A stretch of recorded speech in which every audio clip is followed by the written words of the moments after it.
pounding on her chest and pounding on her chest. And I did CPR, and I called 911, and they just couldn't revive her. How hard was that sentencing hearing? Horrible to hear that I want you to suffer. Tell us about prison. I got a nickname when I was in there, my big stature self. They started calling me Big L. What do you think are the top things a woman needs to know to survive women's maximum security prison? Lori LeDonne had a good family and a passion for music, but after a miscarriage, her life spiraled into decades of addiction.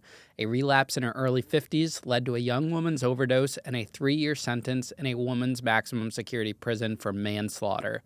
This is a story of how Lori survived prison, faced her demons, and turned her sentence into a mission to help other women escape addiction and change their lives.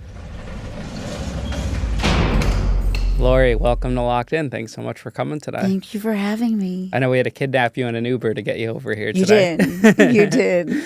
But I'm glad we can make this work, and just getting over being sick. So thanks for moving things around to adjust the schedule this week. I'm glad you're feeling better. Yeah, it's when I get sick, I'm just miserable. I'm glad I had the last couple of days, no interviews to just recuperate. Still got a little lump in my throat, but I did not want the miserable Ian. So.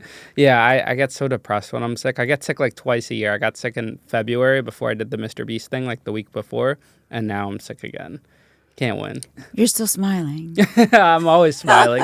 People, when I do, when I'll ask a serious question during the interview and it gets put out on a clip, that's a serious thing. People are like, why is the host smiling? It's so weird. It's that's just my personality.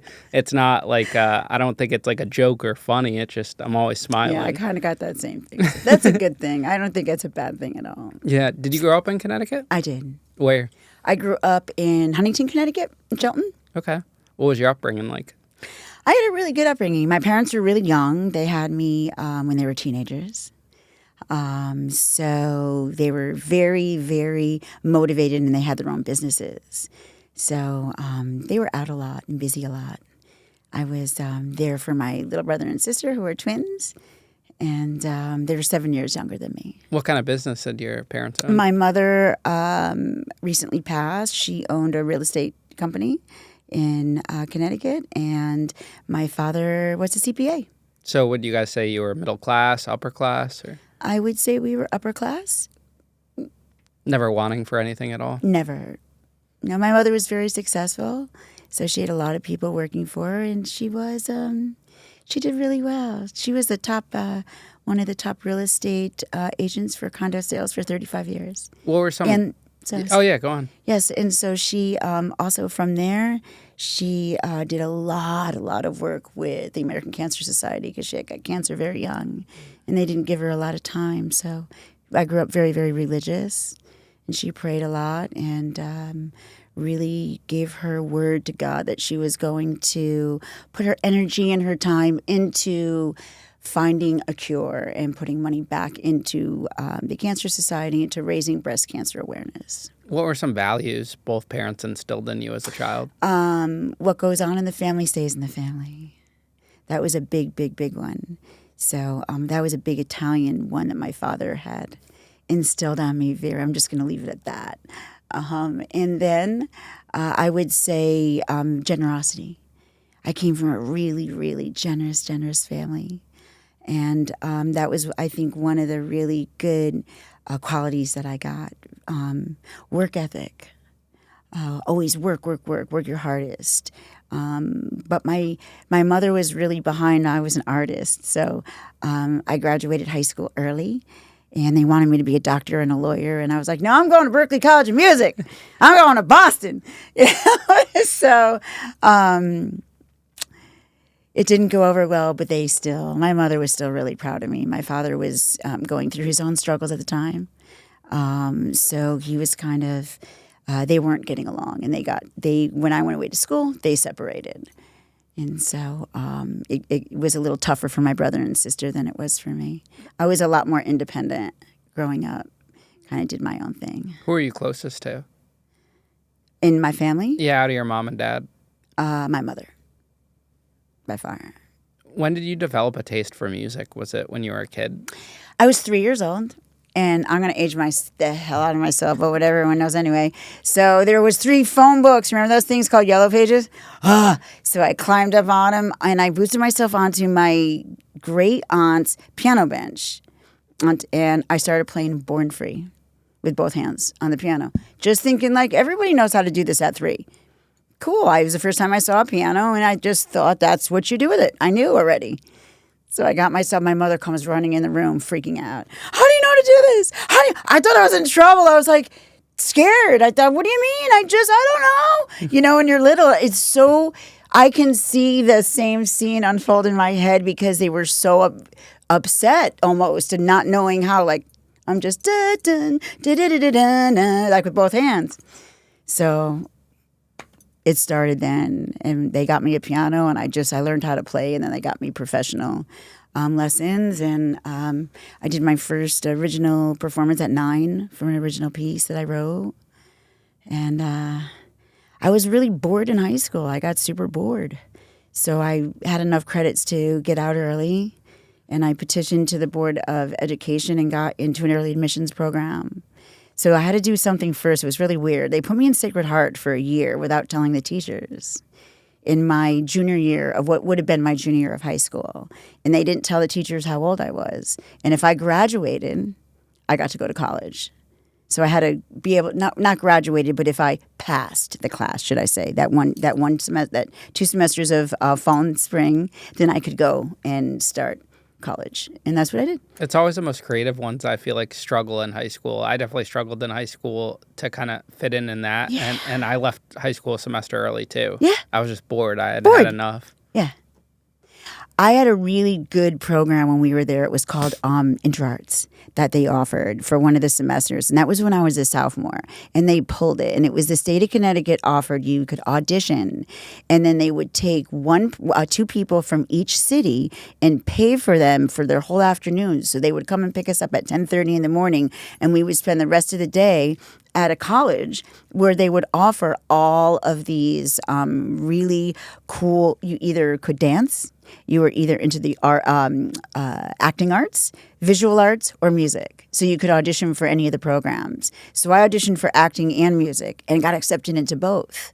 So I got double the credits, which allowed me to graduate early. So even though your parents envisioned a different career path for you, they were still very supportive of your music as a kid and into high school? Yes. My mother more than my father, but yes. Do you think that was hard on your dad, that you wanted to go a different route? I don't think he understood as much. I think he wanted me to use my brain and, like, you're so smart, you can do whatever you wanted. And he was more setting it up with, didn't want me to be disappointed and wanted me to have a good career and a good income. Aside from creative, how else would you have described yourself in high school? I would say friendly, happy, outgoing. I liked to be involved with a lot of different groups. I didn't really kind of feel like I was with one kind of group of people. I liked going around with all the different groups. Sometimes I hung out with kids that were doing sports, and other times in the theater groups, and sometimes music. So I wasn't there a lot. I got to leave early. So by the time they made me come back and graduate in 1980, which was weird. I'd already been out of school for 2 years. So there were people that didn't really even know who I was. Like, who's that girl walking with her class? Because you figured you would know everybody you went to high school with in a smaller town. But what do you think was your saddest memory from your upbringing? Oh, that is a really loaded question.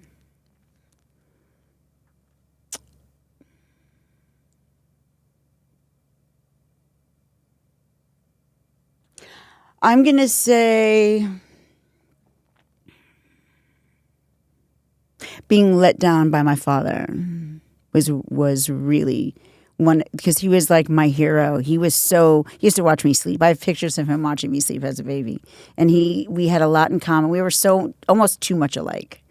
But I had put him on such a pedestal. So when he took himself down off it, it was a big realization, aha moment for me. Because I always thought that no matter what happened, it would always be him that had my back. And I think I realized that when some of the things had unfolded that did for me, the only one that was going to have my back was me. Do you feel like you were put on a pedestal by your parents and that there was a lot of pressure on you? There was a lot of perfectionism put on me, expectations by my father. And as a child, like, I was expected to have a certain amount of grades. Like, I got punished for getting under an A. There's huge expectations in my family in general, but especially for my father, really expected that of me. And he was a very scary man. Do you think there was more pressure put on you than your younger siblings? Yes. Why do you think that is? Because firstborn. I think that comes kind of along with it. I think my parents were, they do the experimentation of not really knowing what they're doing. They were kids still. I don't think anybody knows when they have their first child what to do, But I did it to myself. I can't just blame them because I could have not paid attention and not done it. I took it right on. I took all of that pressure on. You have a choice to do that too. Even when you're young, you want to please. I always wanted to please my parents so much, almost to a fault, almost to the point where it became self-destructive for me later on. This episode is brought to you by Prize Picks. You and I make decisions every day, but on Prize Picks, being right can get you paid. Don't miss any of the excitement this season on Prize Picks, where it's good to be right. I've been on the app since the start of this season, and it's honestly the most fun way to follow football. You can lock in a lineup in under 60 seconds, and it keeps you engaged every play. Here's what I'm going with this week. Derrick Henry, more rushing yards. After that fumble against the Bills in week 1, he's running with a chip on his shoulder for the rest of the season. Amon-Ra St. Brown, more receiving yards. The Ravens corners love to play shallow and give up those long balls, and Jared Goff can sling it deep when he needs to. And finally, Jared Goff, less than 0.5 interceptions. This is going to be a high-intensity game, but with all of his experience, I don't see him cracking under pressure. What makes Prize Picks great is they were the first to invent the flex play. So even if your lineup isn't perfect, you can still win. They're also the best way to get in on the action this football season, with millions of users already playing across the country. Plus, it's available in more than 40 states, including big ones like California, Texas, and Georgia. Download the app today and use code Ian Bick to get $50 in lineups after you play your first $5 lineup. That's code Ian Bick to get $50 in lineups after you play your first $5 lineup. Prize Picks, it's good to be right. Did you ever get in any trouble in high school at all? Never. Would you say you were a good kid? Yes. Kind-hearted? Yes. Tell us about after high school. Well, I ended up getting introduced to narcotics due to an ectopic pregnancy that ruptured right after high school. I met someone that was involved in the record industry, and I ended up meeting a whole bunch of people and getting my things where it needed to be. So I got signed right from college. So, and you just get plunged into that world. So it changed really quickly. When I had surgery, I got so enthralled with being able to have narcotics. And at that time, my father was still alive, and I shared those with him. So we were able to have a whole new friendship, and it became involved with partying. My father and I. Was the pregnancy intentional or accidental? No, I was with someone. We were getting engaged, but it was not intentional at all. I didn't even know I was pregnant. I was 5 months along. 5 months without even realizing? Without knowing. You still have your period. I was four and a half months. And then I started to bleed. My friend found me unconscious, and they rushed me to the hospital. I had a BP of 60/30. So the priest came in to give me my last rites, which I refused because I knew in my heart I was going to be okay. And I thought if I gave in to have the last rites, it was my way of saying I'm ready to die. And I wasn't. Like, I already knew. I saw myself later, and because you have all these weird moments when you're at that time. And I was at that time. So I had 18-hour surgery that day. And I had 27 more after that.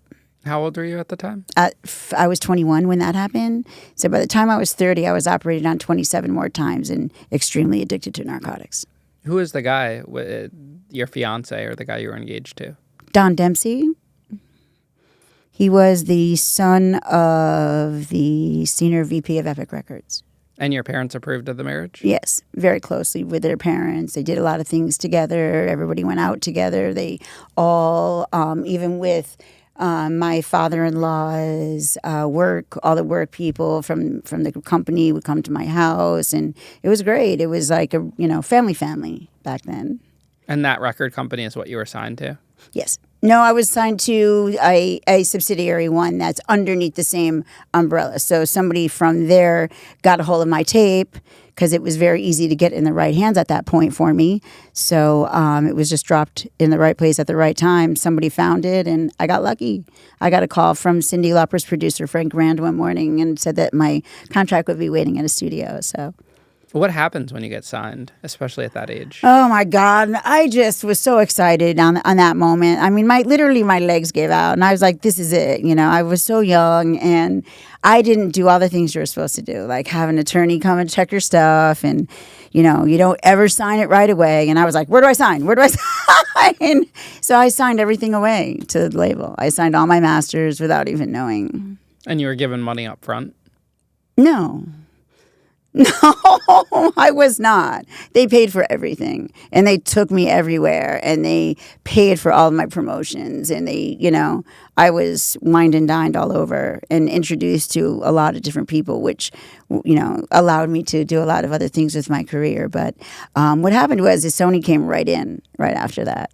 And so my record ended up being shelved. I had like my 15 minutes of fame in that. But, from there I got, the people that I got to meet allowed me to do many other things and get involved. I went to Minneapolis, actually, right at that time, when right after CBS had done that and come in and taken that. And I was doing some work here, doing a lot of studio work, playing some bands. But I wanted to get clean. I needed to get off that medication. So this the record deal came after the pregnancy or before? The record deal came during. During the pregnancy. Okay. It was all happening at the same time. So is this where your life starts to unravel? Yes. So tell us more about the pregnancy and what exactly happened. So back then there was nobody knew when you were getting meds. So it was very easy to doctor shop. And I became a really pro doctor shop because I became addicted to those medications. I was in so much pain. I was so blown apart. And I'm very small. So to have a baby explode and then have 18 hours of surgery behind it, the doctors will give you whatever you want. So they were sending me in the mail prescriptions of 100 milligrams of Demerol, hundreds at a time. So I became addicted really young, and then I would get off it, and then I'd need surgery again because I'd grow cysts and I had endometriosis. All these things were happening as a result of being keloid inside. So I had all this scar tissue that was growing and growing. And then again, your addict's telling you, well, your doctor's giving you your script, so keep taking it. It gives you every reason to stay on them. And it also, all of the things that were wrong with some of the things I hadn't dealt with it growing up, it gave me the mechanism to shut it off. If I'm feeling uncomfortable and, oh my God, I'm remembering something that happened, I could just take this pill and everything goes away. It's such a quick fix. It's so many times in this world, nobody wants to feel uncomfortable for a moment. And that's what I've learned as an adult and as I've aged a lot in all of this, is that you can be uncomfortable for a second. It's okay. You're going to make it through. Or I feel like when I was younger, you had, just take this pill. This will make it go away. It was the norm. Nobody really looked twice about it if you took pills, if it was prescribed. If it was prescribed, it was like it was okay. So I had to deal with the fact I had 2 more miscarriages after that. One had a stillborn in my hand, and the other baby died after that. And I didn't want to be addicted to the medication anymore. So my parents sent me to the Mayo Clinic, and I ended up having a full hysterectomy. So I had everything removed. And so that was another thing to deal with, is being 29 years old and having no body parts. I mean, they had to take out everything because it was so bound up with scar tissue. Scar tissue was bound to my hips, everywhere. So if I didn't want to be addicted to medication, it was going to be the only answer. How did your parents react to that first miscarriage? My father did not pay attention to it at all. It was very easy. My parents had a way of pretending things weren't happening so they didn't have to face it. My mother was by my side for that first one. For the hysterectomy, and when I had to get everything removed, I was completely alone. Nobody showed up. What about your marriage? Did that start to unravel too? It unraveled immediately. Immediately. And he also gave me a ultimatum as well. So it was either he asked me to choose my career or him. And I've been playing piano since I was 3, so that I packed that night. Why would he want you to give up your career? I don't know. It's a great question. I think he felt threatened by it.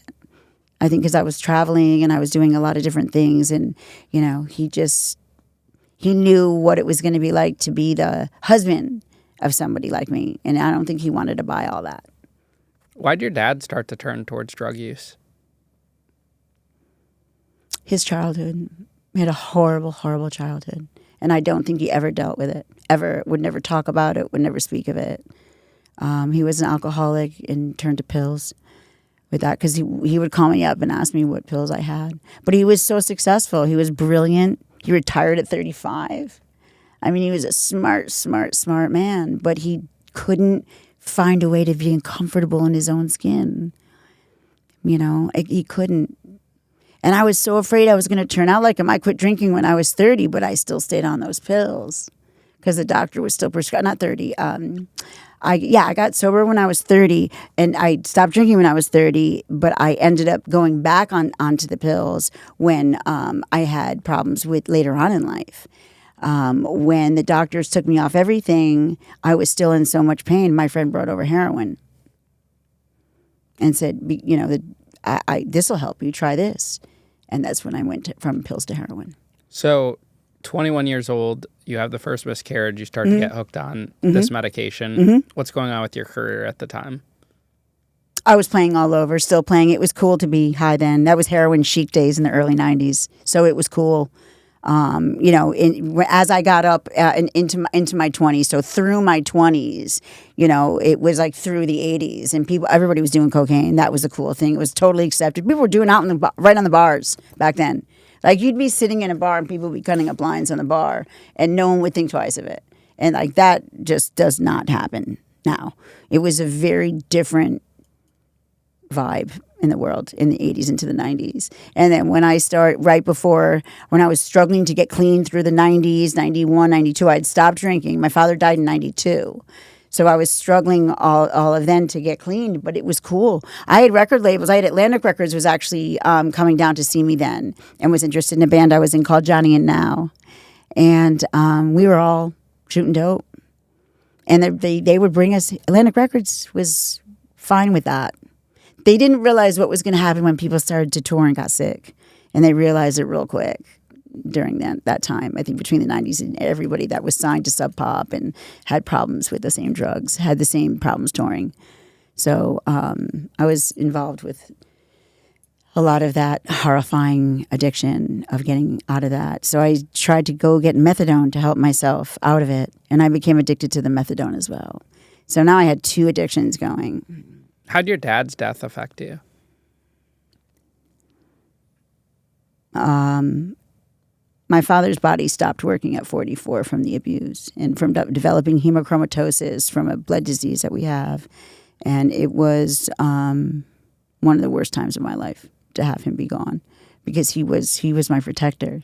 He was like, he brought he was my foundation. And even though he had let me down as a young person, there was still that hope that he still loved me.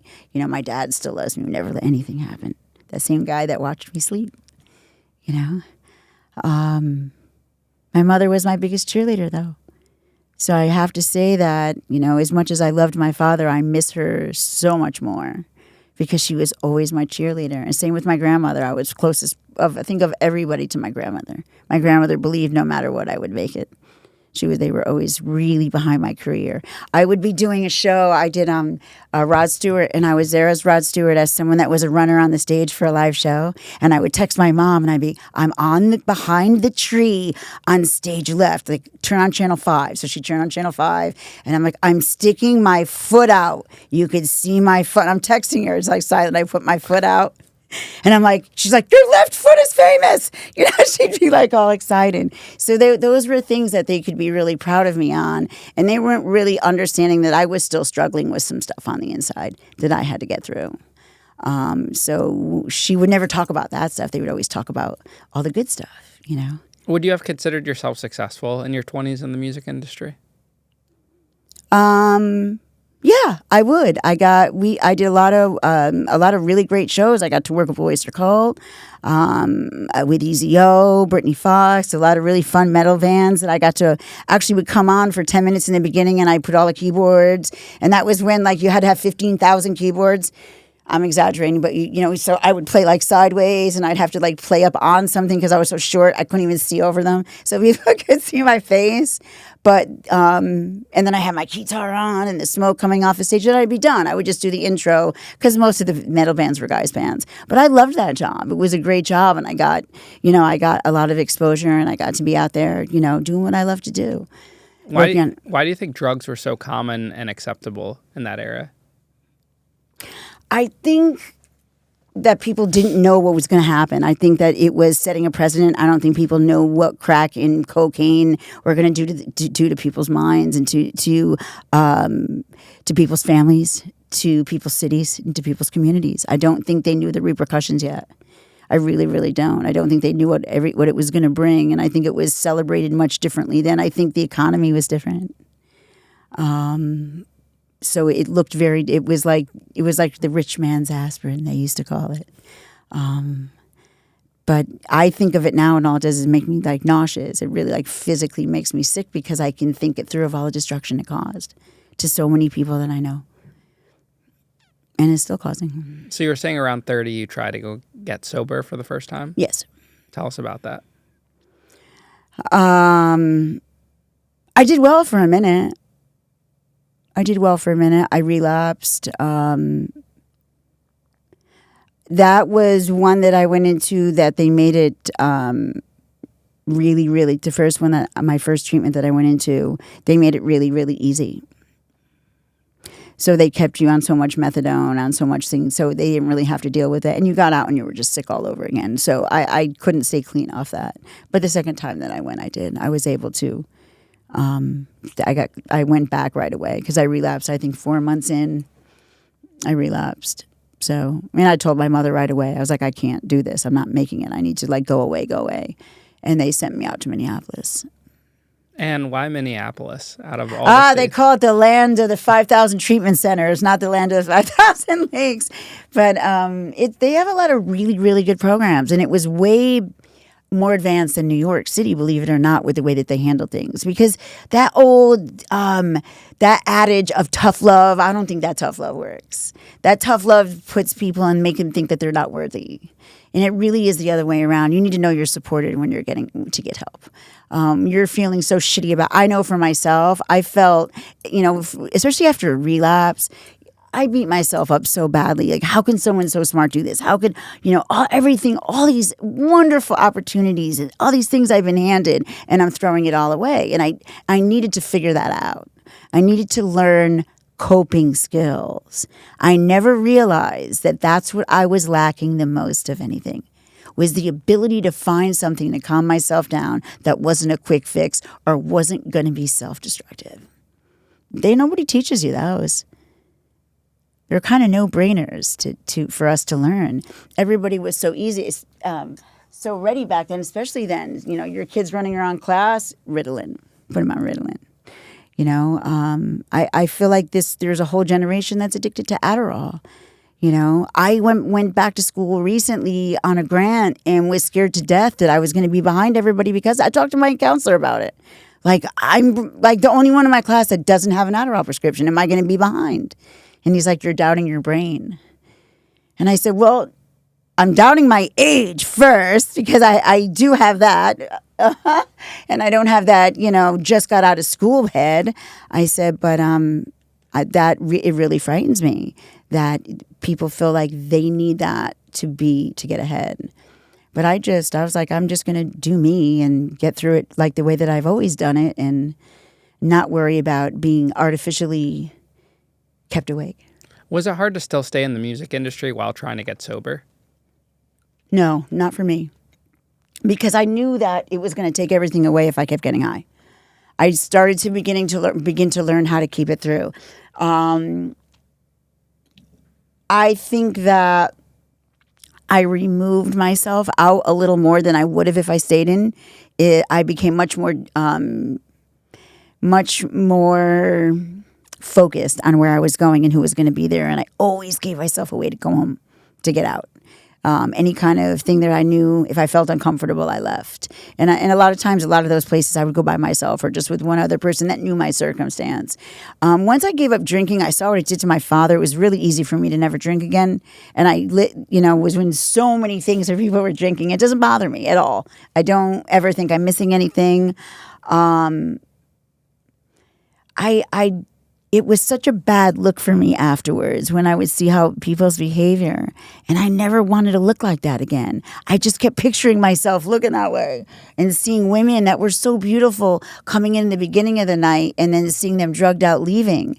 And it was just horrifying to know I did that to my family and I did look that way to my friends. So I didn't want to go back there.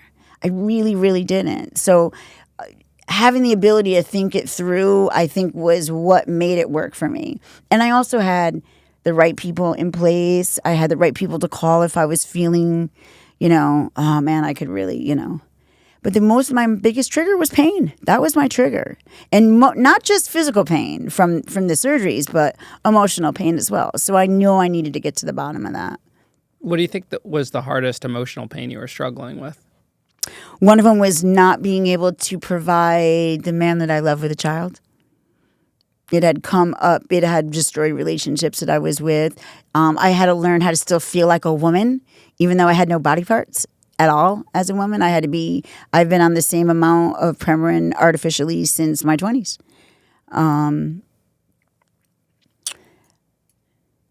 One good point of that is I never went through menopause. And I never had PMS. So there's like really good things about that as well that I look now. I'm like, but that was a really hard thing. And I had to understand why that was happening. I understand now why. I have like 1 million kids now, friends that need me there for them. And I live alone. I will never live with another human again. It allows me to be the best person that I could be for myself, for sure. So now that looking back on it and having the insight to see really helps me to understand and why the things unfolded the way they did. I also had to get through with my father dying, with why he was self-destructive, of why he treated me the way that he did, when why he wasn't there for me when I needed him. All of those forgiveness things. I had to forgive him for being an addict. I had to work on that. I had to forgive my mother for seeing the way he treated me and shutting the door and walking away and not doing anything about it. There was a lot of that I had to do. But a lot of it, I think most of it was to forgive myself. Because not until later did I realize the hell I put my family through. I trained them to not trust me. So now coming out of jail when they're questioning everything I do, every single thing still to this day, I can't be mad. How can I be mad? I set them up to believe this. So now the only thing I could do is arrive authentically and have my actions over the past 5 years and continue to do them, show them that this is the person I am. I never wanted to be around my family. I was like always the one that was gone because I was high. Who wants to be around your family and have to fake not being high? I wasn't the responsible one. I'm now the person everybody calls because they know I'll show up. And I really like being her. I wasn't able to be her until I was able to find those coping skills. And unfortunately, my friend had to die in my arms for that, for me to get there. I regret every fucking moment of that day. I really do. I feel like, everything unfolded so I could have a life.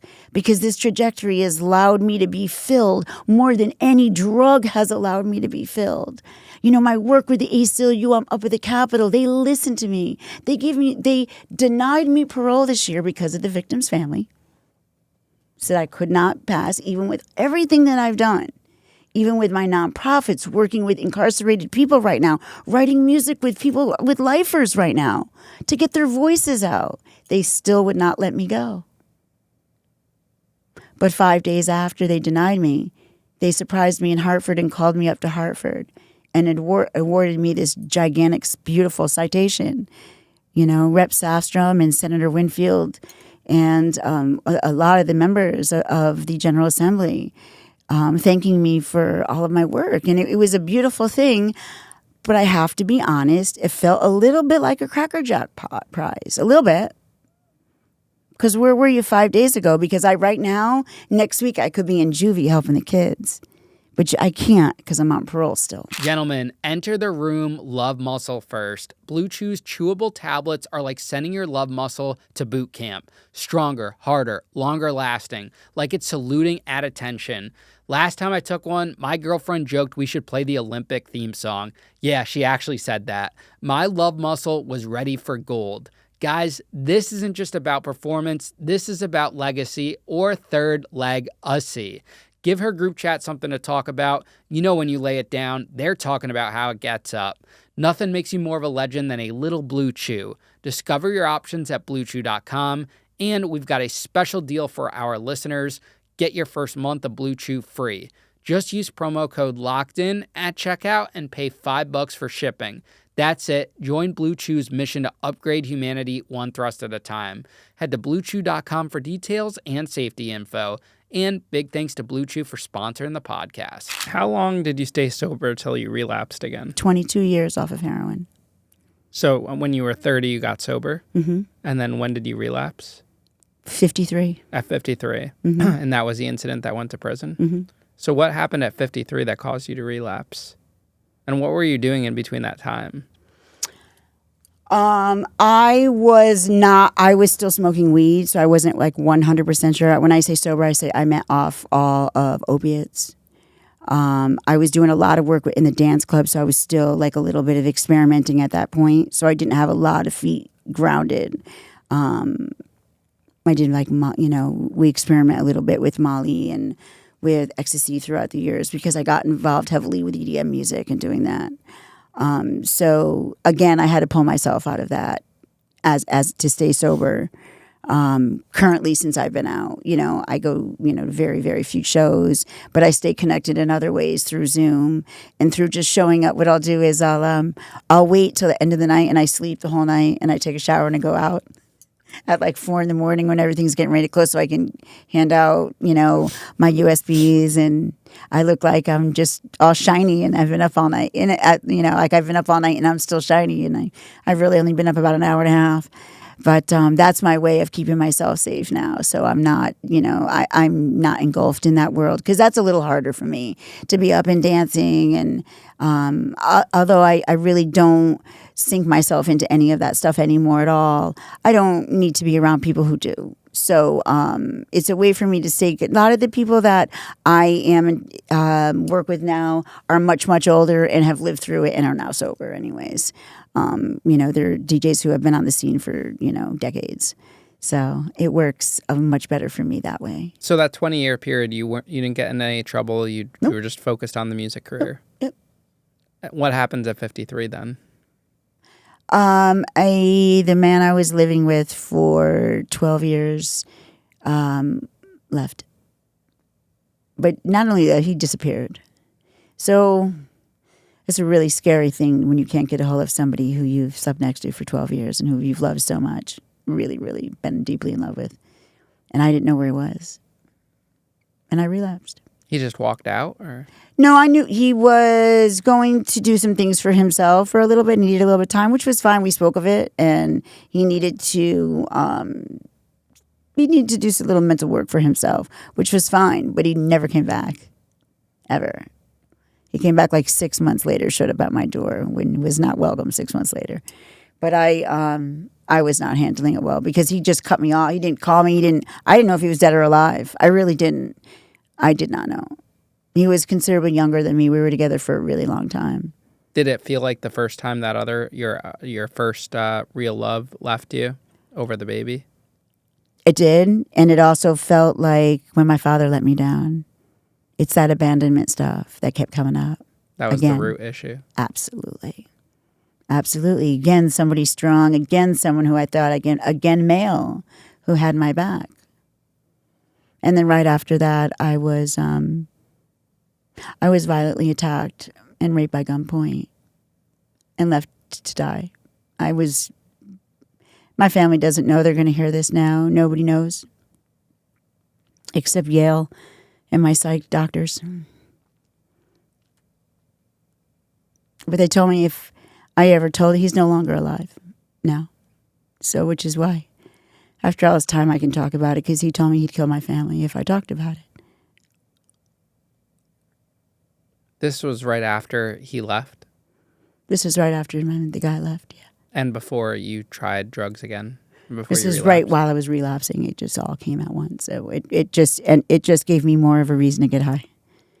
Why do you think your first instinct was to turn to drugs after that long of a time period? 20 years is a long time. Because I didn't want to feel anything, and I knew that was the fix.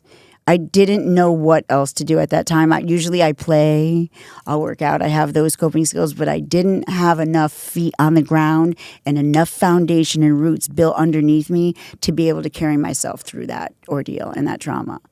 I wish I did. I wish I knew what I knew now, because I have those tools. But I didn't at that point. And the only thing I wanted to do was to not feel it. And that was the quickest way I knew. And once that you do it the first time, once that needle goes in that first time, once you feel that again and you're in that low of a place, it gives you every reason to keep going and keep doing it. So I relapsed, and then I relapsed and reeled myself in very quickly. But you do go back out. You do. Just for whether it was not a very short time. But what happens is when you have an addiction like that, you go right back. It's like, it's unbelievable how fast you get your tolerance back. So like, you're sick after a few days, which may not happen to somebody who is just trying it for the first time. It's as if your body remembers, your brain remembers your most intense part of your addiction, of when you're the most strung out. I detoxed myself at home. I was so sick. I was like, I'm never doing this again. I'm never doing this again. They had put me on Xanax when my father died. My brother had overdosed as well in 2005 on the same day my father died in 1992. So 1990. Sorry. Yeah. Do you think addiction runs in your family? Yes, absolutely. Absolutely. My grandmother, my father's mother, was found dead after drinking alcohol. She had broken her hip and was found dead on the floor. She was an alcoholic. It goes way back. Yes. How long was it till you ended up in prison after that relapse? Weeks, because I went into Norwalk Hospital to get clean off of Xanax, because I wanted off of everything. Once I kicked the heroin again when I had relapsed, and I was only out for a couple of weeks, I was like, I'm done with all of this. And I went into Norwalk Hospital because I wanted off all the pill. I wanted everything. I just don't want anything anymore. I need to find out why I'm doing this. I don't have any more relapses in me. And I went to Norwalk Hospital, told them everything. I said, I want off the Xanax. They helped me get off that, and I met the girl that died inside there. She had tried to kill herself on oxys. She was a writer and wrote lyrics. And I said, man, we should get together. We got along great. When she got out, she had called me and said she was trying to kill herself that day. Can she come over? She had some lyrics, and she'd love to sit down and play the piano. I really wasn't in the mood to do that, but I was like, sure. And she came over. And I wanted to write some music with her, and she told me she was in pain and she wanted to get heroin because she was in so much pain. And I was like, I gave it up. I can't. I'm not doing that. We're not doing that. And she says, if you don't get it, I'm going to go out and get it. If you don't, go get it for me. Now, I'm in the middle of still detoxing from Xanax, so I'm not like thinking 100%. I'm not all sharp and on point, and I let her talk me into it. And I went, and I did go get it. And I came back, and hers had fentanyl, and mine didn't. How is that possible that one would have... I don't know. Was it the same batch that you guys... I got it from the same person.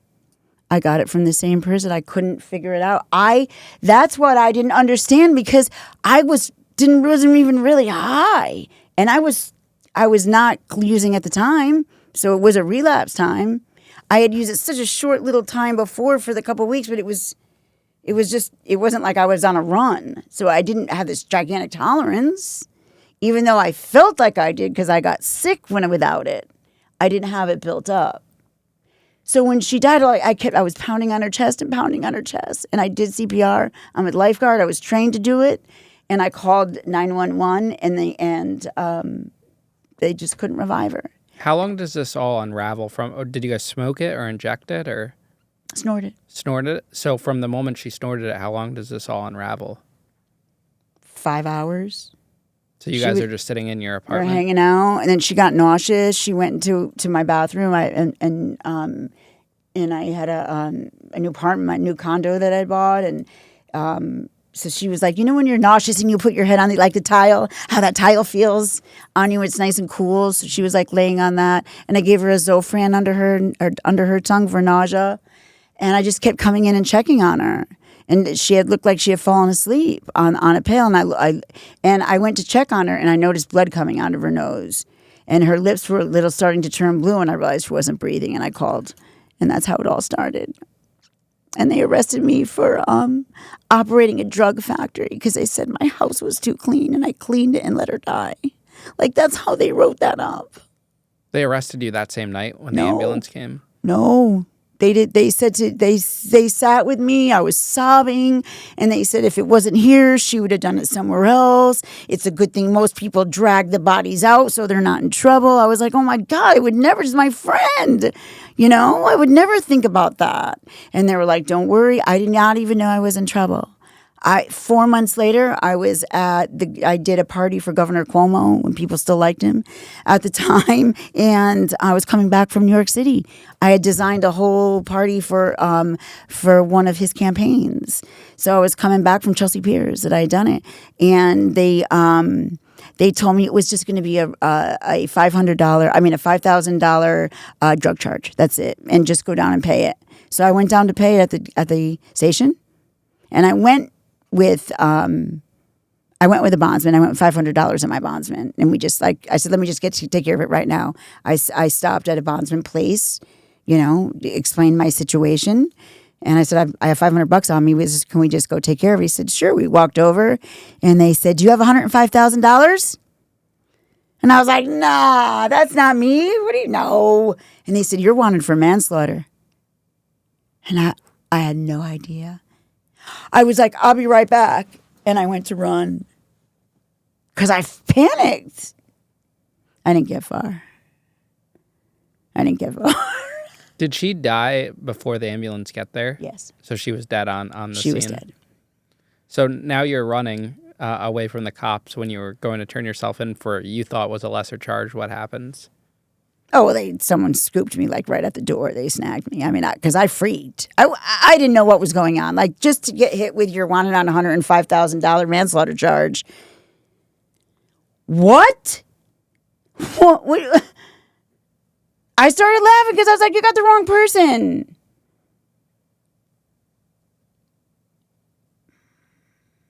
Do they end up giving you bail? The DA came to see me at night first, an undercover guy, all scruffed up, and tried to get me to bring him to the guy's house and told me he'd have me home by 9 o'clock that night. Tried to get me to rat. Did you know who you bought from? Of course. It wasn't a random guy? No. And you didn't want to give him up? Hell no, I would never do that. Even though that he killed your friend? No way. I bought it. It was my responsibility. I couldn't do that to somebody. That's not the right thing to do. Clearly he's going to find out what happened because it was all over everywhere in the news. It was everywhere. It got to the point I couldn't even go up in front of the judge because there was so much media frenzy. I'm sorry, I'm like a little Italian. I'm knocking everything everywhere with my hands. There was so much media frenzy that they were screaming murder, murder, murder in the hallways, and the judge wouldn't let me out of the cell. So not once did I ever go and sit up in front of a judge until the day I was sentenced. Did you have survivor's guilt that you weren't the one that took those drugs that were laced? Yes. And survival's gratefulness at the same time. Because it could be me there and her up here, sitting in this chair right now talking to you. It was whoever picked that bag, I put him on my dresser. We each pulled one. Now, had you bought from this individual before? Yes. And there was never fentanyl in it Never. before? Why do you think this time was different? Do you think he knew what he was doing? No. I don't. Not at all. I don't. Did that contribute to why you didn't rat him out? Yes. And I knew he had a lot of kids. That was another reason why. They needed him. Why do you think at that moment you didn't want to save yourself? I feel like most people would. I wasn't raised that way. You just don't do that. What's the deal they end up offering you, or do you go to trial? My first offer was 25 years. I had 4 attorneys, 2 that were hired and 2 that were their wives that helped along on the case. I got 3 years. That's what we settled on. It was actually 10 years for each charge. One was for Man 2. The other charge was for operating a drug factory. So freaking ridiculous. They ran concurrent, 3 to serve, 7 special parole, which I'm on now. Did the victim's family speak at sentencing? Yes, for 45 minutes. Did she have a big family? Yes.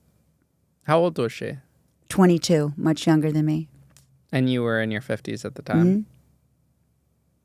How hard was that sentencing hearing? Horrible to hear that I want you to suffer. I want you to know what it's like to feel this pain. I want you to stand in front of your maker and have him tell you what a horrible human being you are. Like that's how it went. Do you genuinely believe that if she wasn't at your house that night, she would have been somewhere else doing the same thing? Yes, I do. That's what she came to my house to do. She was on a mission. I met her because she tried to kill herself. I play it back in my head a million times, and if I just said no that day, if I just told her how I really felt and didn't really feel like if I put myself first and listened to my own, what I wanted for myself. But I could do woulda, coulda, shouldas forever. And what I really need to, realize that as soon as I go into that mode is I need to take myself out and think about what she would want for me, what she would want to see me doing. And what my mother, who passed, I was up for release for parole. And the victim's family came in and flipped. And it was to go say goodbye to my mom before she died. And she died 3 days later when she found out I wasn't coming home. She called. I had called her, and she asked me, and I told her how it went. And she asked me at that point if it was okay if she died. She was going to let go. So that was it. It was the last time I spoke to her. And you never got that closure with her? No, I never got to see her. She didn't want me to go. She didn't want to see me like that. They put you in that black box and put you in a chains in a wheelchair and cover your hands. And she didn't want me to see her like that. And she didn't want to see me like that. We wanted to remember each other in a different way. My family didn't want me around at there either as well. So I respect that.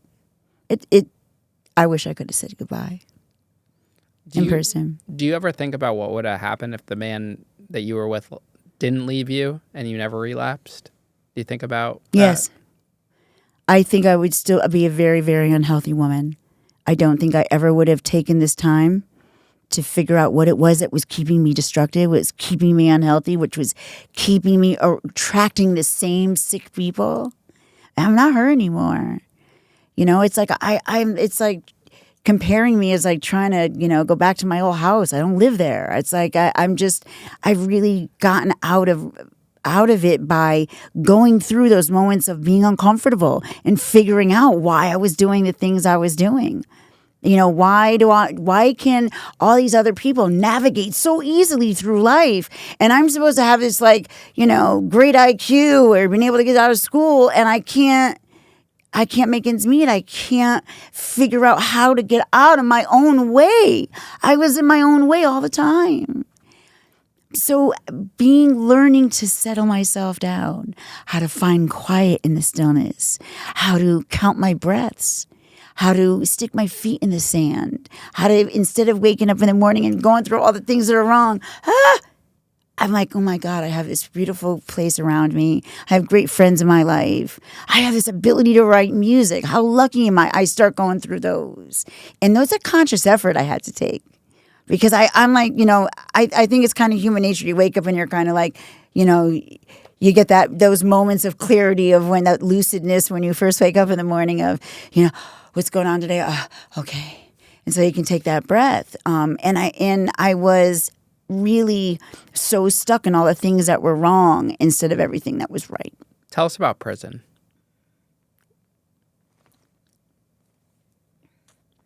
I never knew nothing about prison. I didn't know that you had books. I didn't know what that was about. I didn't know that people were still racist, as bad as they were. It was like a small microcosm of what it's like back here, but 40 years ago. So I was really, when I came on that scene, I was so wide-eyed, and I was putting money on people's books. Every single person, I had naive, like a neon sign on my forehead. Take advantage of me, please. Because I just didn't know. I thought I had seen everything, and I thought I was all worldly, and I had been all over, all these different great places, and I had, performed with all these huge rock stars, and I was like, I know it all, and I had no clue about anything at all.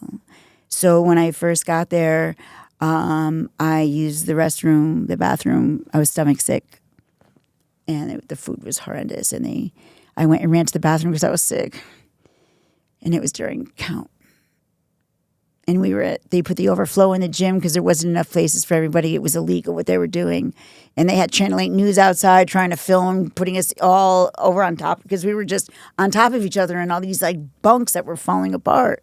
With all blaring fluorescent lights on, they're trying, everybody's screaming and fighting, and it was horrible experience to be put into that after when you don't even really know what's going on, how your life's going to unfold. You don't know. I'm looking at 25 years right now. I got sick off the food. I come to the bathroom. I come out and I hear this lady yell, "Give me your badge now!" I knew. A second.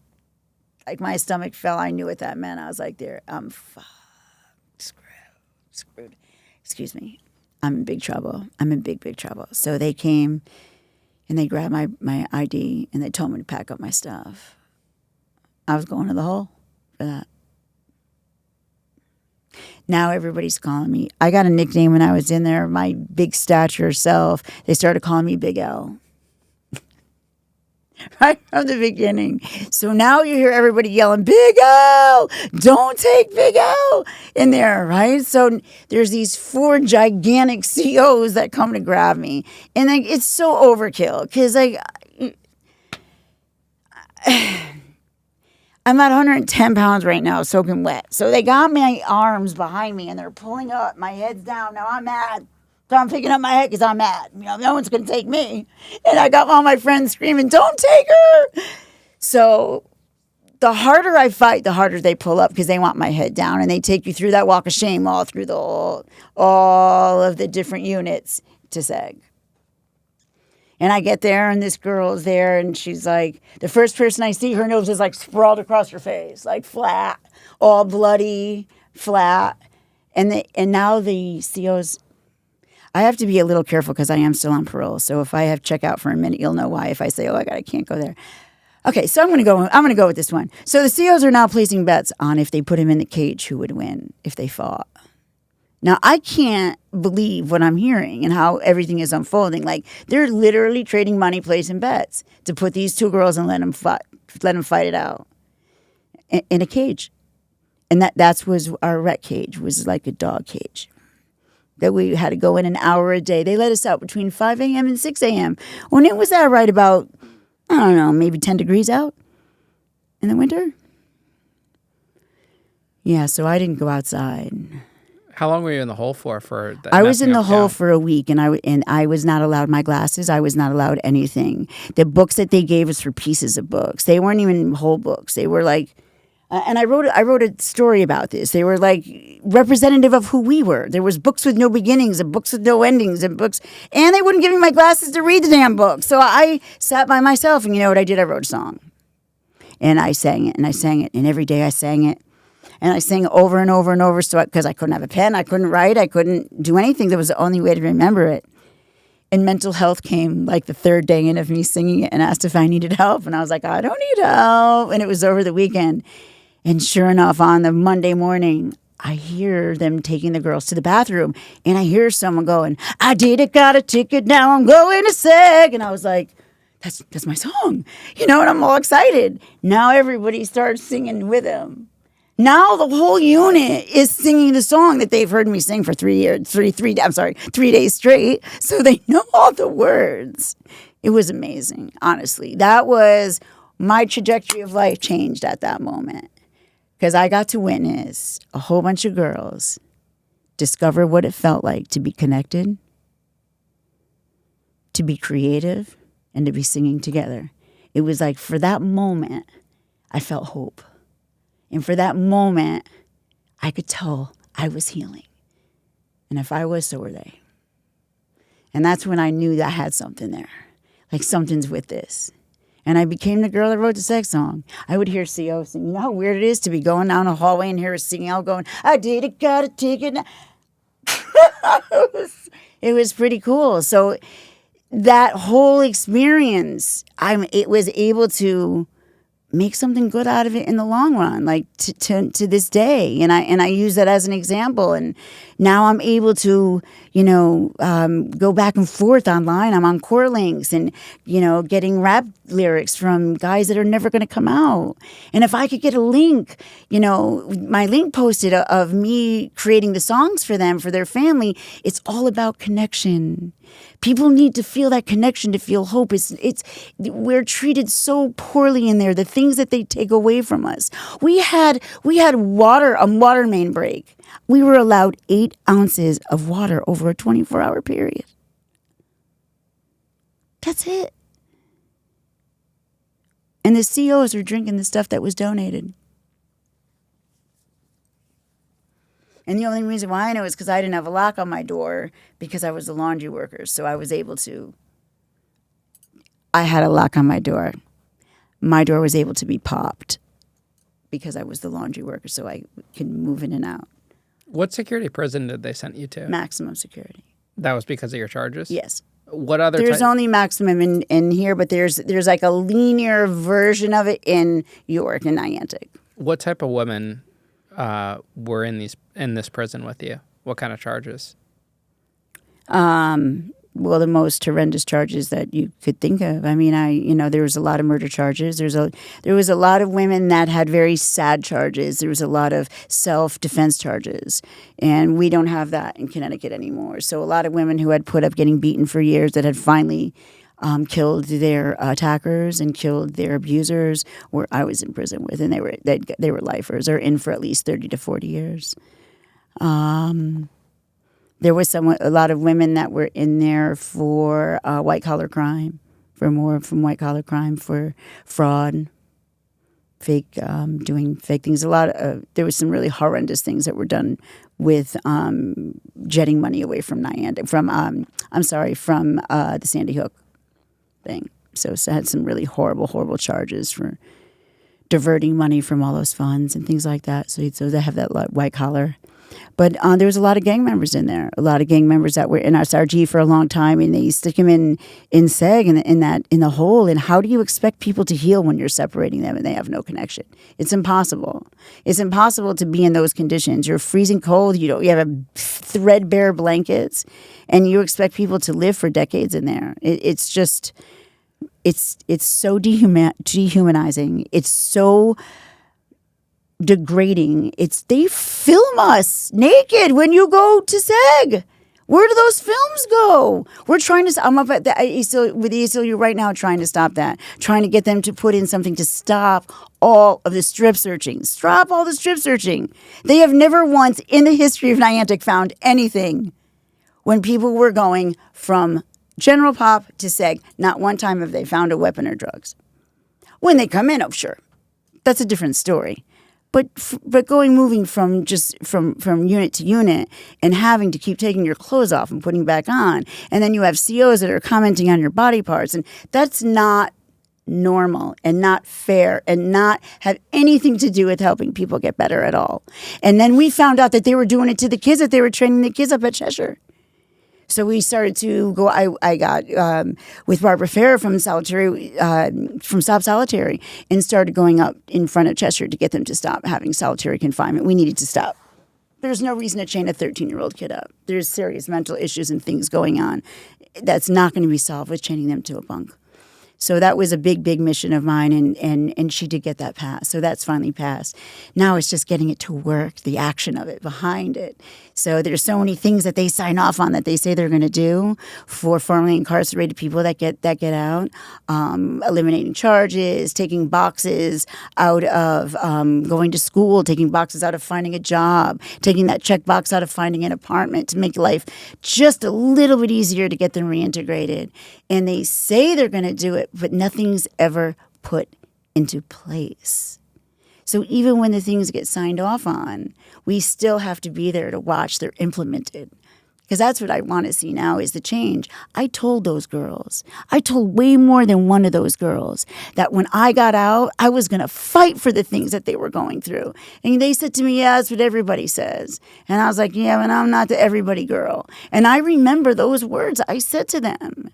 And I feel like an obligation. I really, really do. If now that I'm out and if I have the platform and the voice and able to make some music to kind of bridge the barriers of people that maybe not want to listen to this. These are uncomfortable conversations. Not everybody wants to hear about this. My family sure doesn't. But maybe if I can play some music or do some creative things, people will be willing a little bit more to hear what I have to say. So I'm really trying to be the person I told them I would be, and do the action that I'm expecting our people that are representing us, our senators, our reps in this state, are telling us that they're going to do. I'm trying to be that person, without being a politician, because I do not want. No. Every time I walk into the Capitol, I'm like, let the games begin, because that's really what it is. It's a big game. But if I am complaining about it and not doing anything about it, I'm a hypocrite. I can't be her. I spent so much time in my life looking for the right person instead of just becoming the right person. Do you think females are treated worse in prison than men? I think when females are taken advantage of in prison. I've watched it. Tell us about that. Females are given drugs, and females are given cosmetics. Females are given undergarments by COs in exchange for sexual favors. And I don't think that happens in men's prisons at all. No, they don't sell undergarments on commissary. Why would they want to do the trade? Well, because a woman would want a really pretty Victoria's Secret bra to come in for her to wear than a Bob's Barker bra that's, doesn't fit her right. So the COs would come in with all pretty little trinkets for the girls that they can't buy on commissary. And that's the main difference from males who don't want a fancy underwear, pretty much. I don't think the men can be enticed with sex like women were enticed with sex. I think it's much easier for them to get taken advantage of by the COs than the men to get taken advantage by a CO. I also think that I think the men stand behind each other much more than the women do, and I think the men take matters into their own hands, where the women are so quick to tell on each other. They don't. It's very catty and it's like high school. It's like high school, it's just a lot of really people that need mental health. That's really what the key is people that need to learn coping skills and have mental health. And their quick fix in there is to just lock somebody up into seg and shut the door and shut the lights off. And they also over-medicate. They over-medicate everybody at night. They just want to put everybody to sleep and put them down. So they have med calls 7, 8 o'clock, and people are sound asleep so they can sleep through the night. What do you think are the top things a woman needs to know to survive a woman's maximum security prison? I think she needs to know to stay in her lane. I think she needs to know to never ask anybody why they're there. That's a big no-no. I think she needs to know the level of mental illness around, so you learn to have some compassion. Because the women that picked on me the most, the women that came after me the most, were the women that were the most hurt and the women that were in there for the most serious stuff. The women that had the most problems. I was in one unit one day before they had switched me out, and I was the only white girl in the unit. And they had put 4 units out at once. There was another white woman that had come and sat next to me, and I'd gone over to look for something before I sat down to actually I had brought out pieces of cloths that we had used to clean with. They were like ripped sheets. So I stashed some out there so I didn't have to sit on the ground. And I went to go ask a girl for him, and she looked at me, and she was on the other side of the fence, and she was not white, and she looked over at me, and it was very racist, and I didn't understand because I don't feel that way. So she was like, yeah, all right, I'm not giving you shit. And she used some more expletives in there. And I was like, oh, whatever, I'll just sit on the ground. So I'm sitting on the ground, and this girl comes up to me. We had just these taco sauce jars that you got in commissary. Feel like this high, right? So it was empty, and she had filled it with water. And she walked right over to me and took the top off and dumped it right over my top of my head. And it was like, when when you're watching a show and the record scratches and everyone in the room was like, argh! It was like that. It was like everybody got quiet, and all I heard was this cacophony and symphony of, oh shit, oh damn, oh shit, oh dude, did you see that? You could see this whole symphony of everybody's little expletives come out. And I just sat there, and I'm all wet. My hair is I look like a drowned rat. And I'm sitting, my friend's don't do anything. I said, yes, I have to. I can't just not do anything. So I waited, and the girl got up underneath the camera, and I just simply nicely, softly walked behind her. She didn't see me. And when I was right behind her and she was under the camera, I ducked down low and ran full force as fast as I could at the bottom of her legs and took her right up. And she hit the ground. And then it was then you hear everybody oh my, and everyone's flipped out and now they're gathering around us, and she's on the ground, and I'm looking over her, and I know I'm screwed because she's really big, and I just happened to, I got her right off her balance because I'm small, so I got her right behind her knees. And she goes, you really effed up, right? And I said, yep. I'm standing over, and she stood up, and she grabbed my shirt, and she threw me down, knocked the wind out of me, and I opened up my eyes, and now I'm laughing, and she's laughing, and she put her hand out, and we ended up being the closest of friends ever since that day. But nobody ever messed with me again. And that's what I had to stop. I had to stick up for myself, or I knew that at that moment was there's defining moments in prison and those times. And even though I was considerably older than her and smaller, she was pushing me. She was going to see what she could get from White Lady. I had it very, very good in there, a lot better than most people. So my commissary days were very large. And I stayed safe by, feeding the people that I had to need to protect me.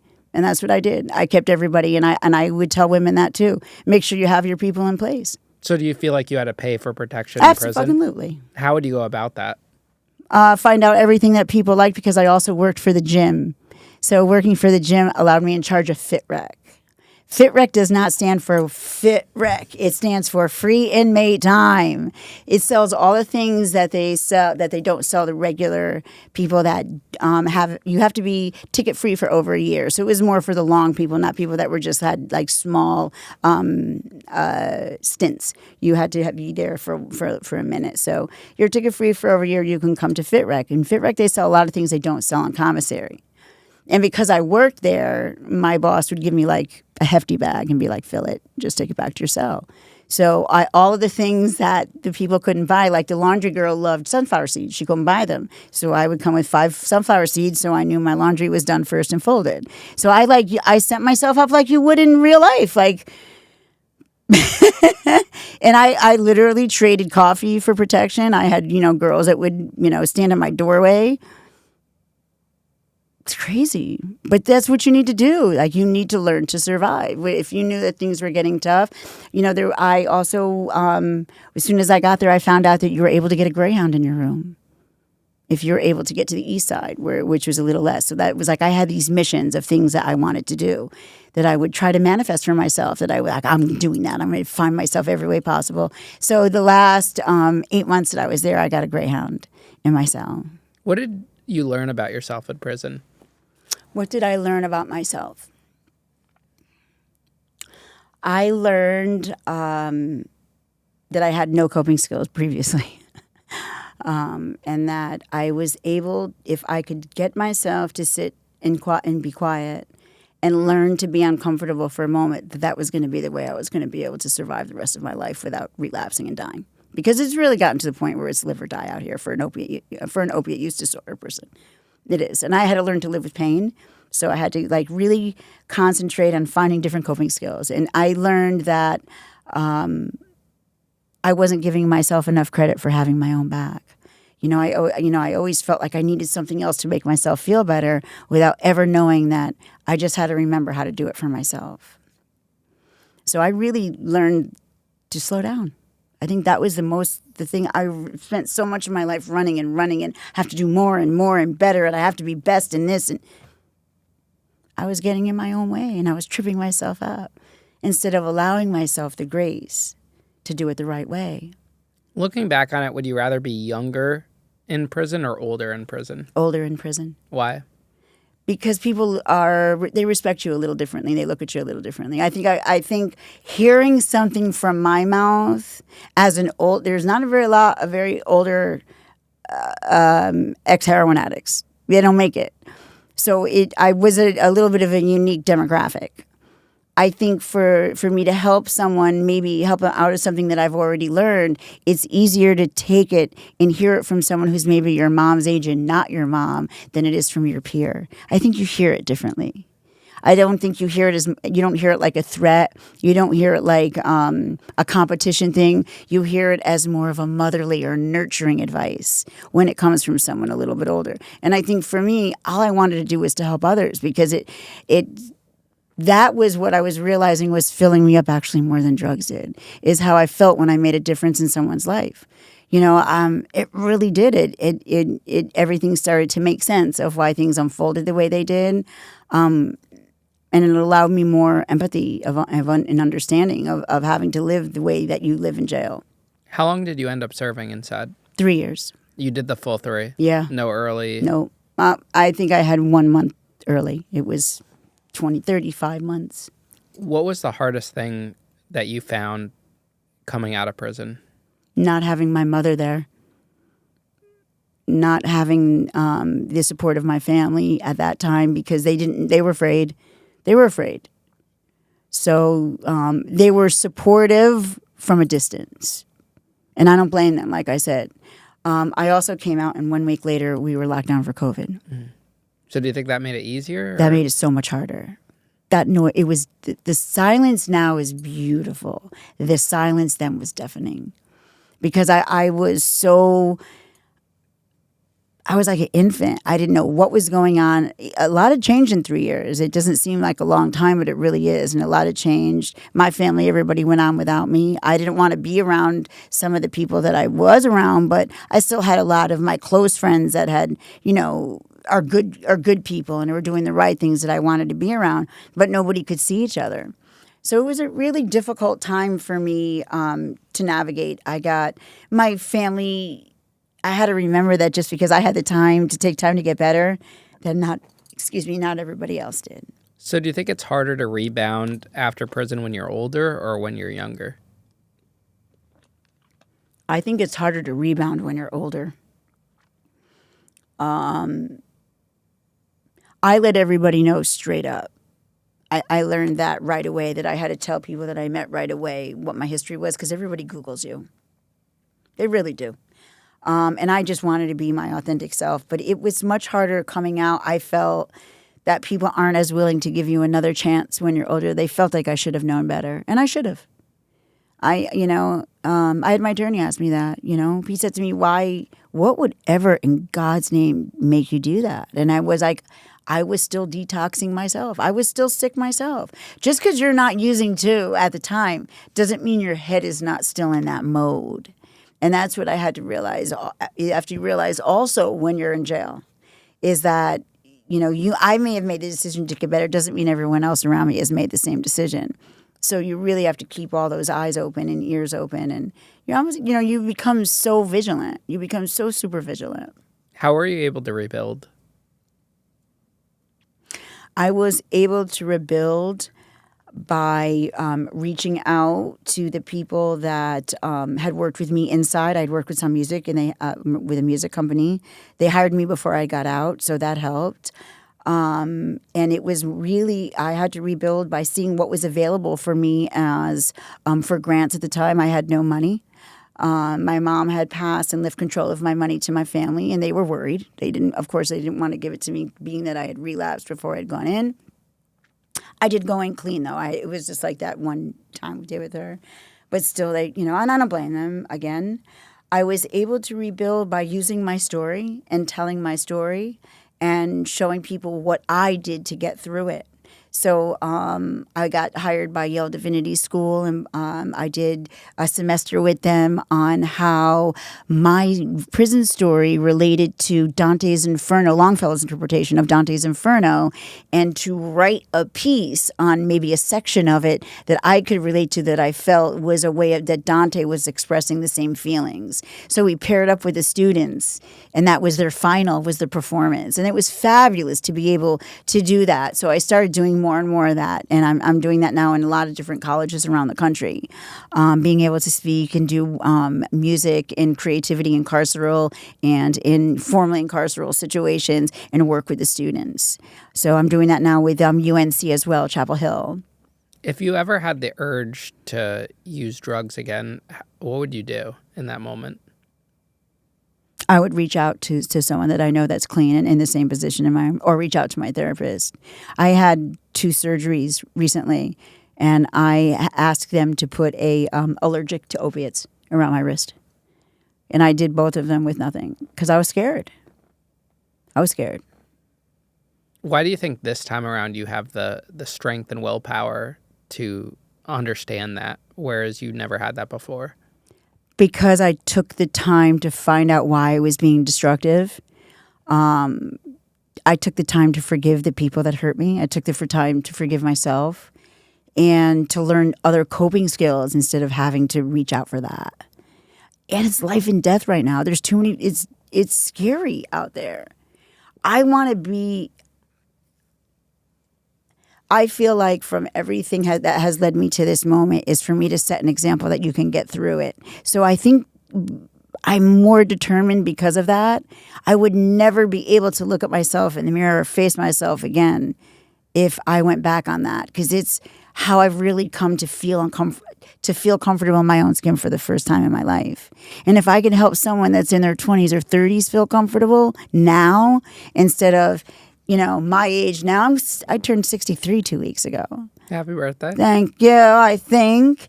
But I wouldn't have been able to say that a few years ago. Now it is what it is, And I want to be able to help people from not having to go through and relapsing. I don't want anyone to relapse at 53 years old and do that to their family.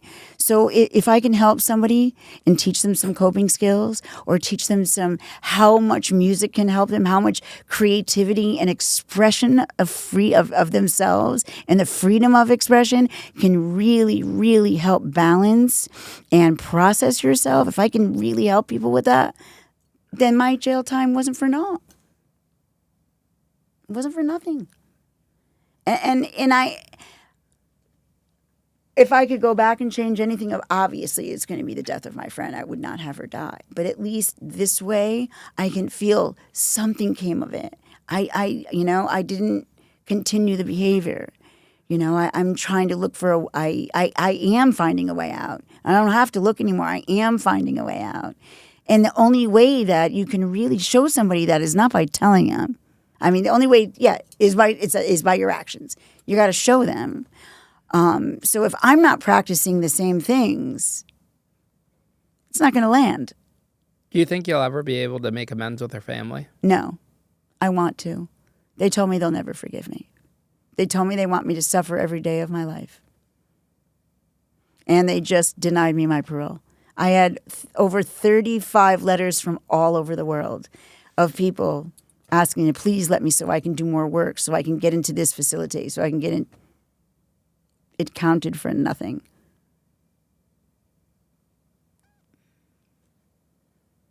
And I have to accept that every day when I wake up, how much I've hurt other people. And that's another really, really hard thing for me, that I can never take that back, of how much destruction I put in my own family's life and of theirs. It's a lot to forgive. And that's a big weight on your shoulders. Huge. How do you continue to move forward with that weight? So that was a huge visualization project that I had done because I had to find a way out of it, because I could feel it, even talking about it, it sits like right here. It sits right here. It's a really hard thing to know that you hurt someone else so bad and there's nothing you could do to turn that back. I pictured all of the mistakes that I made, and I wove them, and I gave each of them a color. And I pictured me weaving and weaving and weaving a gigantic hammock. And I have now secured that hammock on each side to a tree. So I visualize that hammock holding me up, of getting through all of those circumstances, weaved this beautiful hammock that I've allowed the space for in my life for me to rest and lay my head. Because really, when it comes down to it, the one that got me through all of it is me. Grateful, so freaking grateful for all the friends I've had, because I wouldn't have been able to do it without their support. But I've woven them into my hammock. They're all woven in. They're the sparkle. They're the bright colors in the hammock. So the dynamics of the darks and the lights and all of that has built such a strong foundation under me that I literally visualize that hammock holding me up and giving me power and strength. Lori, I appreciate you coming on the show today.